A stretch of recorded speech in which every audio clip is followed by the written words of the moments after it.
Hey friends, Detective Brooks here. Stephany Flores, an ambitious 21-year-old girl, set off on May 30, 2010 for a prestigious poker tournament at the Atlanta City Casino in Lima, the capital of Peru. Stephany was confident in her chances of winning. Before leaving, she assured her father that she would return home in a couple of days, but this trip turned out to be fatal. Stephany never returned. Stephany lived with her father, Ricardo Flores, a well-known race car driver and presidential candidate in Peru. Their family was highly respected in society. The family had 5 children, 4 sons and the only daughter Stephany, who was the youngest and the darling of the entire family. Despite their high social status and significant position, all members of the Flores family were humble and friendly people who valued a simple life. Stephany's 4 brothers were engaged in organizing various events, and the girl herself, being a third-year student at the University of Lima with a degree in business administration, worked part-time with them. In addition to studying and work, Stephany was fond of gambling, which brought her a considerable income. When Stephany did not return home after the poker tournament, her father Ricardo became worried, as this was completely out of character for his responsible daughter. He asked his sons for help, but they also could not contact Stephany. Then they started calling all her friends, but no one could provide any useful information about the girl's whereabouts. The brothers drove around the entire area looking for their sister, but to no avail. Eventually, Ricardo was forced to file a missing person report with the police. The police began their investigation at the hotel where the poker tournament was held. They interviewed the staff of the establishment, but no one knew where one of the participants had gone.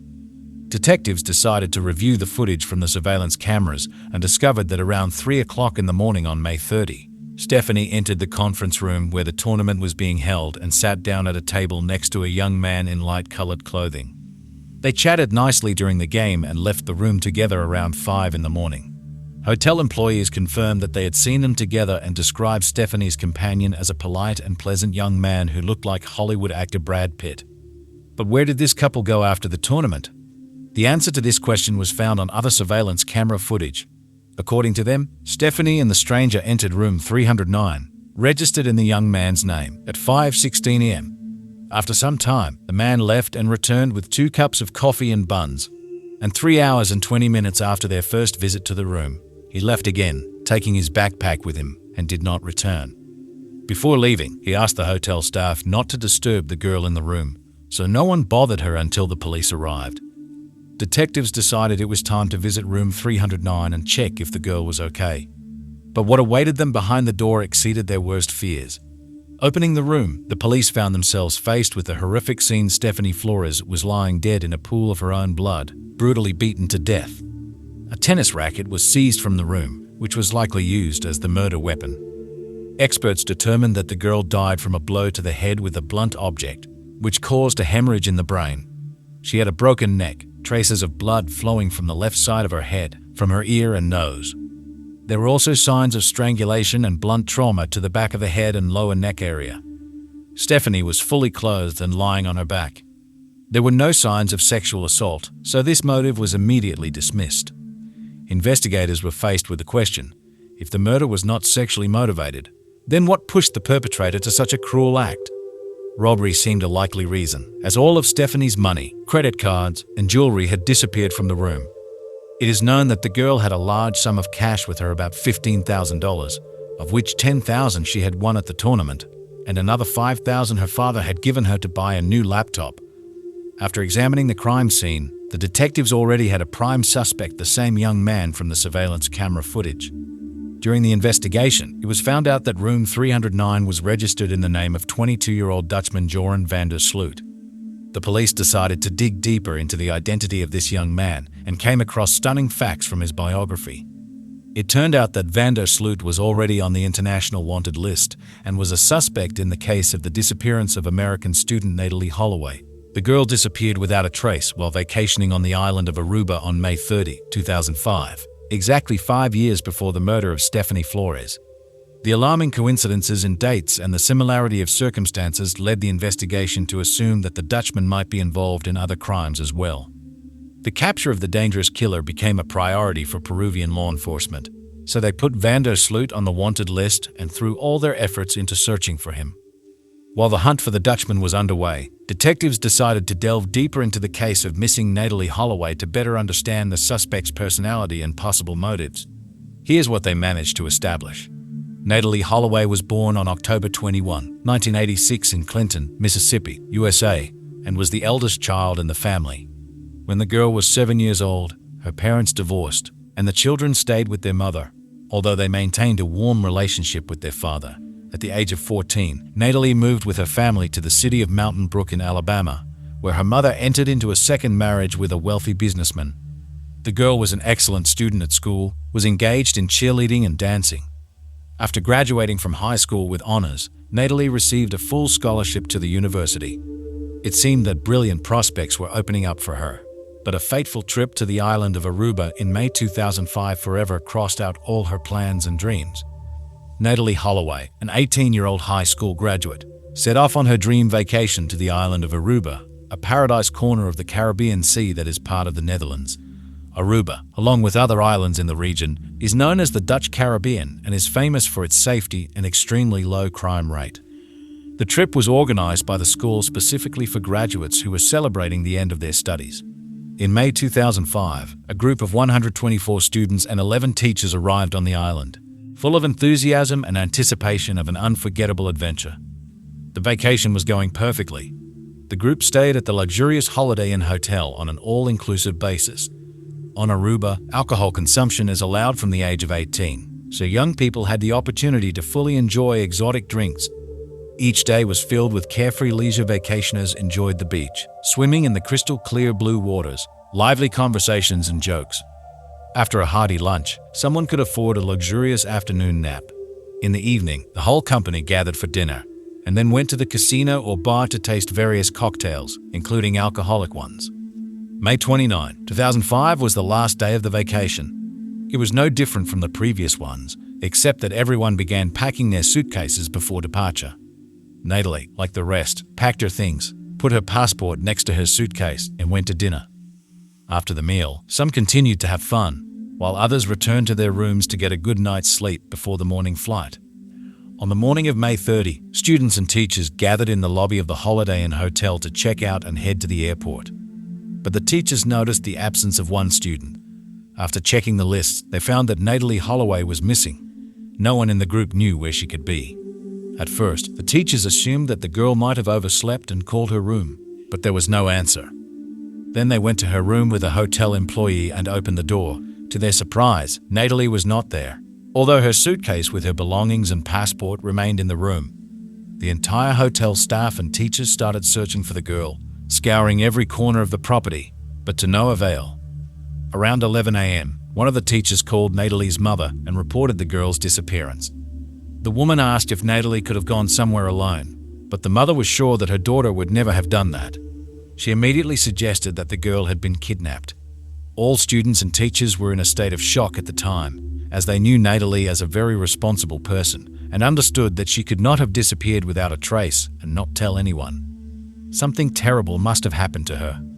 The teachers immediately contacted the police, reporting Natalee's disappearance, and continued the search together with law enforcement. Meanwhile, the rest of the students, along with several teachers, were forced to fly home. The missing girl's mother, gripped by panic and despair, immediately called her husband and Natalee's biological father, giving them the terrible news. Without wasting a minute, they all together took the first flight from a neighboring city and flew to Aruba, hoping to find their daughter as soon as possible. In addition, the woman sought help from 911 and the FBI, describing the situation to them in detail.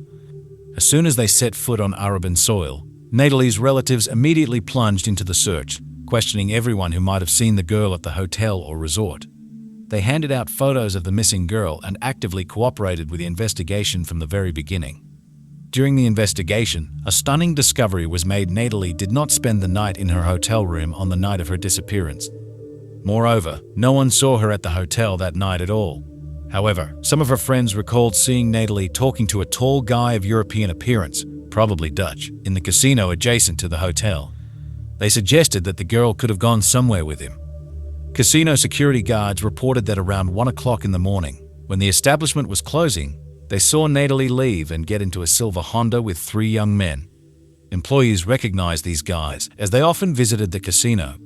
They turned out to be 17-year-old Dutchman Joran van der Sloot, 21-year-old Deepak Kalpo, and his younger 18-year-old brother Satish Kalpo.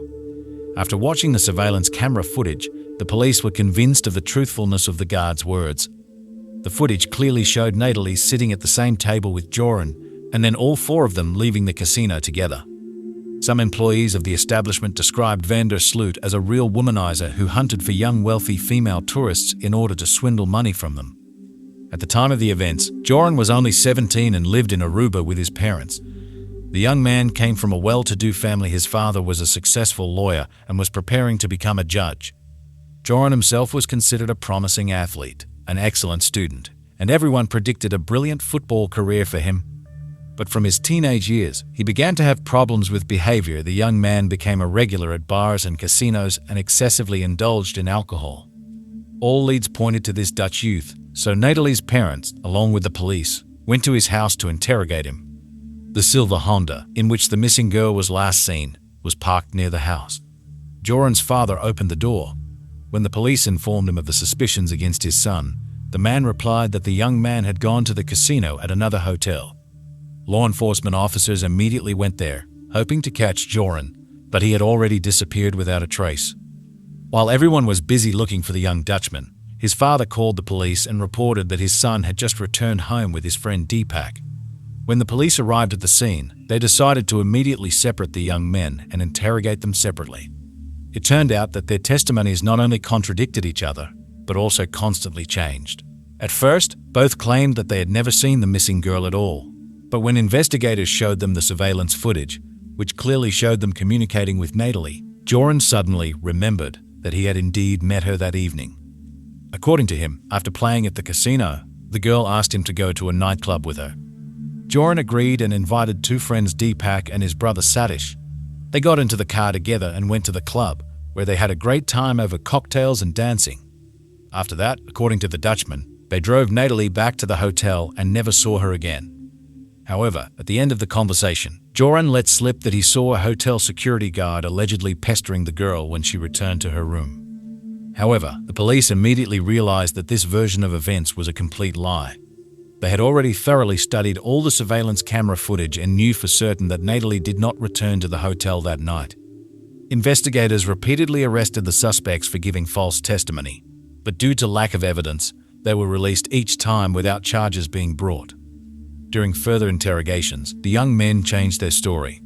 Now they claimed that after the nightclub, they all went together to the lighthouse to look at sharks, and then decided to take a walk on Arashi Beach. According to Joran, Natalee was so drunk that she could barely stand on her feet and kept falling, so he allegedly left her alone on the beach because the next morning he had to get up early for classes. The Dutchman assured that the girl did not mind, as she wanted to go all out on the last night. He allegedly had no idea what could have happened to her after he left.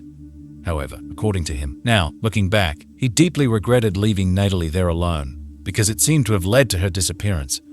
Van der Sloot categorically denied having intimate relations with Natalee, claiming that there was only a kiss between them.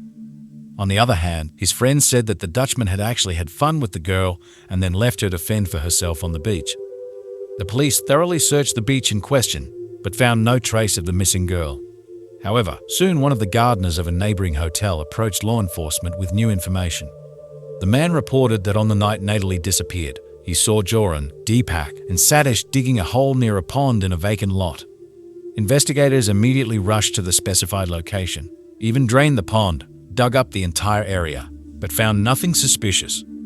Weeks and then months passed, but no one was charged. Natalee remained missing. Her family expressed increasing dissatisfaction with the course of the investigation and accused the local police of incompetence. The girl's loved ones were convinced that Joran was involved in her disappearance and that he should have been pressured to confess. But the police never did that. The Holloway family even announced a reward of $100,000 for information about Natalee's whereabouts, and also promised $1 million to anyone who would help find her alive. Local residents began calling en masse, sharing their guesses and assumptions, in the hope of receiving the promised money. But all these leads turned out to be false. The police, in turn, accused the girl's parents of the fact that their initiative with the reward only harmed the investigation. because it forced the cops to be distracted by unnecessary leads. Meanwhile, Natalee's relatives did not stop trying to find their daughter. They put up posters, handed out flyers, and participated in search operations. The Arabian authorities felt incredible pressure from them, as the family demanded that someone be arrested immediately, although there was little evidence for this. During the investigation, Joran van der Sloot, Deepak, and Satish Kalpo even spent 3 weeks in custody. Local residents were already certain that the young men would be charged at any moment, but this never happened. Soon all 3 were released. Deepak and Satish were freed after 3 weeks. Joran spent 2 more months in prison. And then the Kalpo brothers told the police that Joran's father allegedly helped his son hide Natalee's body. The man was detained, but released after only 3 days, as no evidence was found against him. Later, van der Sloot's father, who worked as a lawyer, filed a lawsuit against the Arabian police for wrongful detention and won the case, receiving $40,000 in compensation. The disappearance of the American high school student gained incredible publicity in the United States media, which greatly worried the Arabian authorities, as the island lived off tourists from the USA. The case became so high profile largely due to the persistence of Natalee's parents, who did not stop demanding justice for their daughter and in every possible way tried to stir up the local police. However, Joran himself also added fuel to the fire. For hefty fees, he willingly participated in various talk shows on American television, where he talked about the details of his meeting with Natalee on that fateful night. The young man assured that he was only telling the truth and had nothing to do with the girl's disappearance. A year after the incident, van der Sloot returned to the Netherlands and continued his studies. In numerous interviews with local media, he claimed that they were trying to frame him, and time after time repeated his version of events.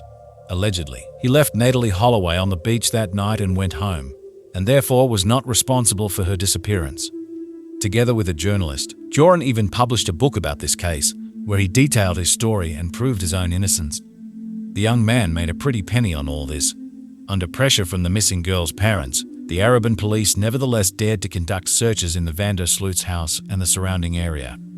Law enforcement officers thoroughly checked every nook and cranny, even dug up the yard, but found nothing that could shed light on Natalee's fate. The investigation of this case was under close attention of the media and the public in many countries of the world, especially in the USA, Aruba, and the Netherlands. Joran became a real media star. Interestingly, opinions about him were divided. Some considered him the main suspect in Holloway's disappearance, while others saw him as an innocent victim of slander. Meanwhile, van der Sloot continued to participate in various television shows.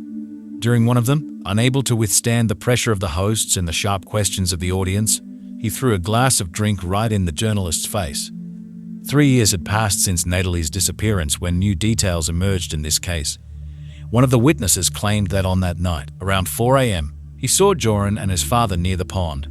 According to him, the young man ran up to a fast food restaurant, and a few minutes later, the 2 men got into a red Jeep and drove away somewhere.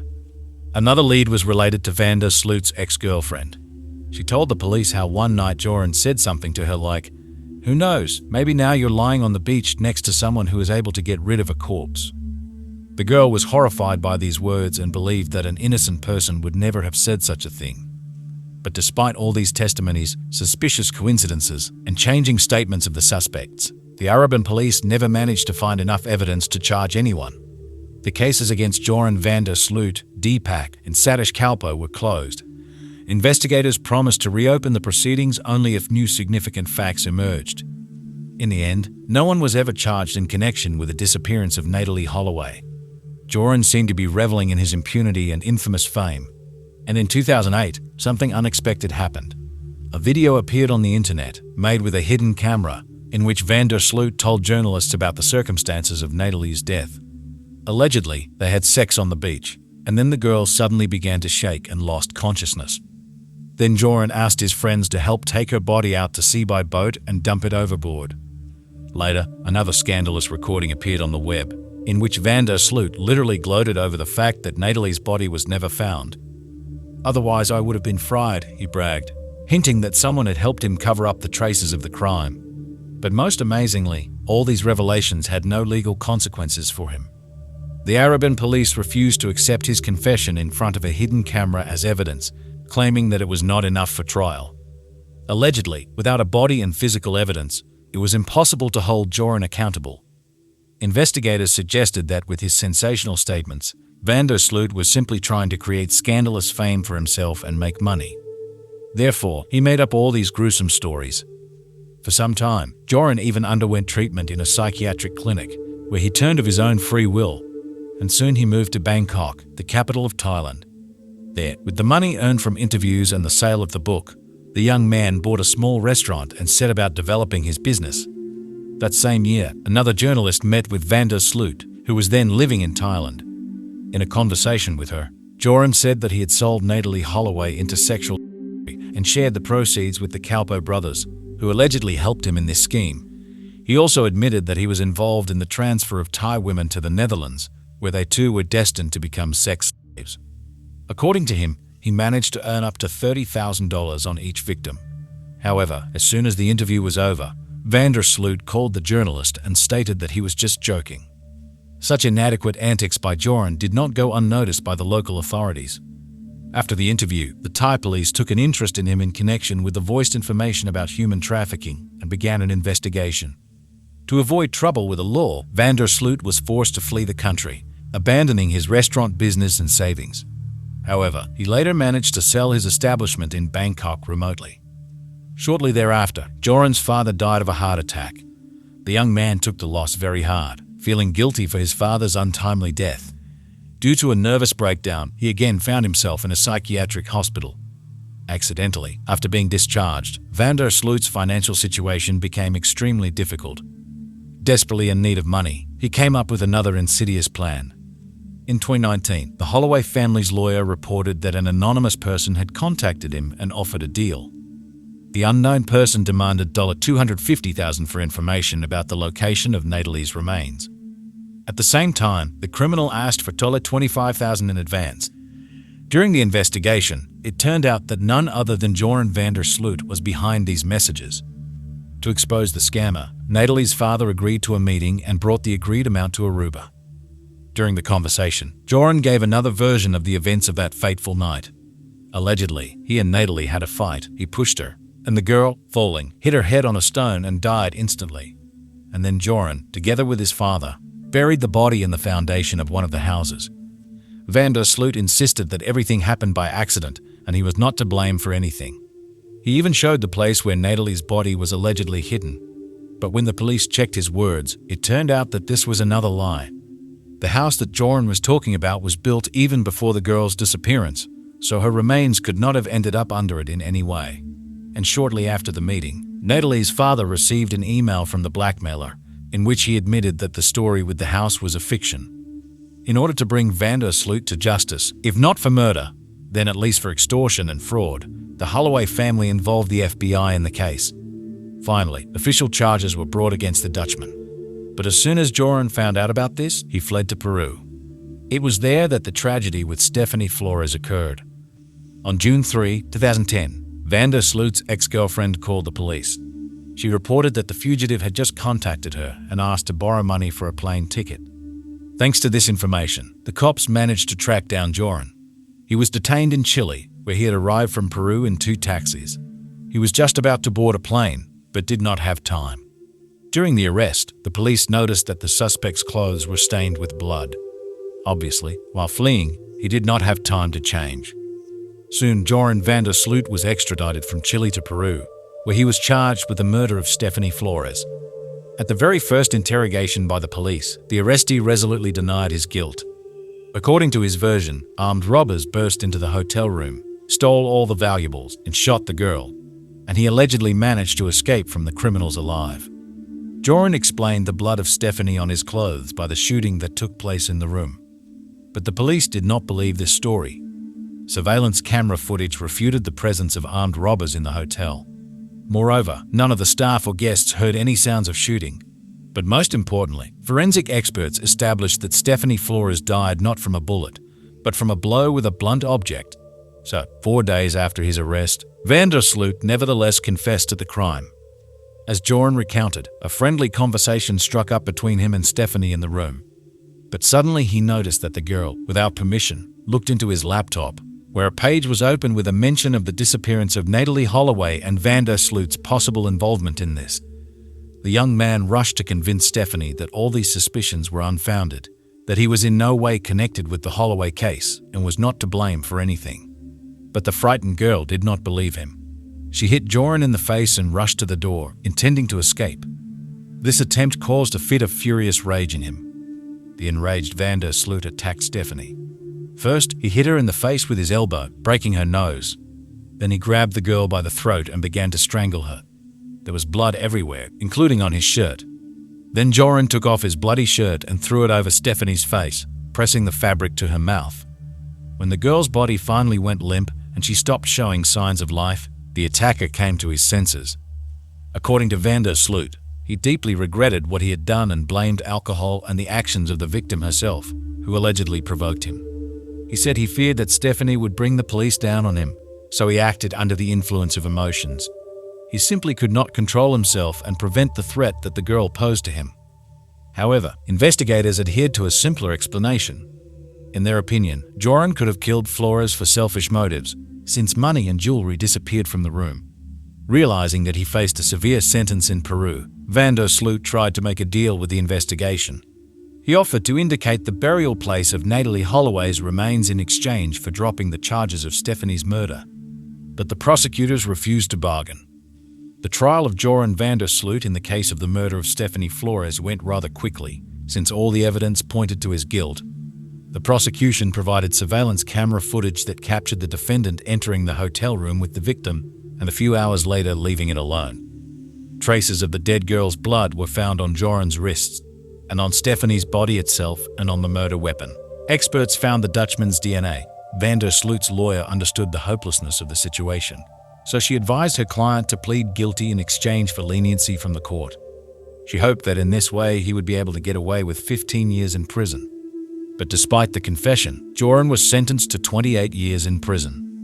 In addition, the court ordered him to pay compensation to the family of the deceased in the amount of $75,000. Dissatisfied with the severity of the sentence, Sloot later stated that he confessed to the murder under pressure from his defense counsel and the police, who allegedly forced him to take the blame. Also, during the hearings, it was decided that after serving his sentence in Peru, Joran would be extradited to the United States, where he would be tried for fraud and extortion of money from the Holloway family. In 2014, while behind bars, Sloot met a 33-year-old Peruvian citizen named Lady Figueroa. The woman made a living selling sweets and cigarettes to prisoners. A romantic relationship began between her and Joran, which soon grew into a marriage. The couple later even became parents to a girl, whom they named Trudy Sloot in honor of the convict's late grandmother. According to the rather liberal rules of the Peruvian penitentiary system, Figueroa could visit her husband twice a week. In interviews with the press, she described Joran as a kind and sensitive person. However, already in 2020, Sloot demanded a divorce. As it turned out, he had made the acquaintance of another woman, 24-year-old Eva. This young woman was involved in the smuggling of prohibited substances into the prison, which attracted Joran. When the prisoner's machinations became known, he was given an additional 7 years for the distribution of narcotic drugs. Also, Sloot was transferred to a more strict regime colony, where visits from relatives were prohibited. Since then, Joran has been maintaining relationships with Eva and other women only through correspondence. It is noteworthy that the Dutchman was never charged in the case of the missing Natalee Holloway. Her fate still remains unclear, although the family is convinced that it was Sloot who was involved in the girl's death.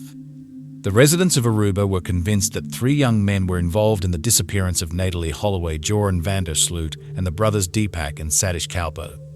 This company gained a dubious reputation as hunters for the money of wealthy American female tourists, whom they skillfully deceived. Joran was considered the leader in this trio because he spoke English fluently, had an attractive appearance, and knew how to establish contact with the opposite sex. The Kalpo brothers usually played the role of secondary assistants in his adventures. The family of the deceased Natalee is inclined to believe that the girl became a victim of just such a scam. Sloot probably planned to swindle money from her, but something went wrong. Perhaps Natalee refused to give up cash or valuables, so the robbery fell through. And during the quarrel, the irreparable happened: the girl died. Fearing responsibility, the criminals got rid of the body. Most likely, they threw the dead Natalee into the ocean to feed the sharks. However, it is possible that everything was much more sinister, and we are talking about the intentional murder of Miss Holloway. The suspicions of the deceased American's family only intensified after the terrible incident with Stephany Flores. After all, the circumstances of these two tragedies are very similar. Joran met both girls in a casino, spent time with them, and then killed them. At first, the Peruvian authorities agreed to extradite Vander Sloot to the United States only after he had fully served his prison term for the murder of Stephany. But in May, the Peruvian side changed its decision. They allowed Joran to be temporarily handed over to American justice, given the advanced age of the prosecution witnesses, who may not live to see the end of the Dutchman's sentence. As noted, this process should bring long-awaited peace to the life of the Holloway family, which grieves for Natalee in the same way as the Flores family does for Stephany. Vander Sloot himself was categorically against extradition, and even tried to challenge this decision through a lawyer, referring to the fact that he was not notified about it in advance. However, his petition was rejected. At the end of May 2023, Joran was brutally beaten by other inmates in a Peruvian prison. In early June, FBI agents arrived to pick him up. To transport the suspect to the States, American law enforcement officers used one of their agency's official planes. On June 8, 2023, the aircraft with Vander Sloot on board landed in the USA. Joran was placed in a federal correctional facility in the city of Birmingham, located not far from the hometown of the missing Natalee Holloway. So far, there is no information about the exact date of the start of the trial in the Dutchman's case. The inhabitants of the island of Aruba were convinced that 3 young men were involved in the disappearance of Natalee Holloway, Joran Vander Sloot, and the brothers Deepak and Satish Kalpo. This company gained notoriety as hunters for the money of wealthy American female tourists, whom they skillfully deceived. Joran was considered the leader in this trio, since he spoke English fluently, had an attractive appearance, and knew how to establish contact with members of the opposite sex. The Kalpo brothers usually played the role of secondary assistants in his adventures. The family of the deceased Natalee tends to believe that the girl became a victim of just such a scam. Probably, Vander Sloot planned to swindle money from her, but something went wrong. Perhaps Natalee refused to give away cash or valuables, so the robbery fell through. And during the quarrel, the irreparable happened: the girl died. Fearing responsibility, the criminals got rid of the body. Most likely, they threw the dead Natalee into the ocean to feed the sharks. However, it is possible that everything was much more sinister, and we are talking about the intentional murder of Miss Holloway. The suspicions of the American victim's family only intensified after the terrible incident with Stephany Flores. After all, the circumstances of these two tragedies are very similar. Joran met both girls in a casino, spent time with them, and then killed them. Initially, the Peruvian authorities agreed to extradite Vander Sloot to the United States only after he had fully served his prison term for the murder of Stephany. But in May, the Peruvian side changed its decision. They allowed Joran to be temporarily handed over to the American justice system, given the advanced age of the prosecution witnesses who may not live long enough to see the end of the Dutchman's sentence. As noted, this process should bring long-awaited peace to the lives of the Holloway family, who grieve for Natalee in the same way as the Flores family does for Stephany. Vander Sloot himself was categorically against extradition and even tried to challenge this decision through a lawyer, citing the fact that he was not notified about it in advance. However, his petition was rejected.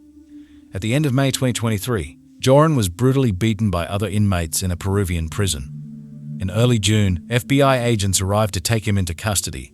To transport the suspect to the States, American law enforcement officers used one of their agency's official planes. On June 8, 2023, the aircraft with Vander Sloot on board landed in the USA. Joran was placed in a federal correctional facility in the city of Birmingham, located not far from the hometown of the missing Natalee Holloway. Currently, there is no information about the exact date of the start of the trial proceedings in the Dutchman's case. That's all for now. Thank you for your attention.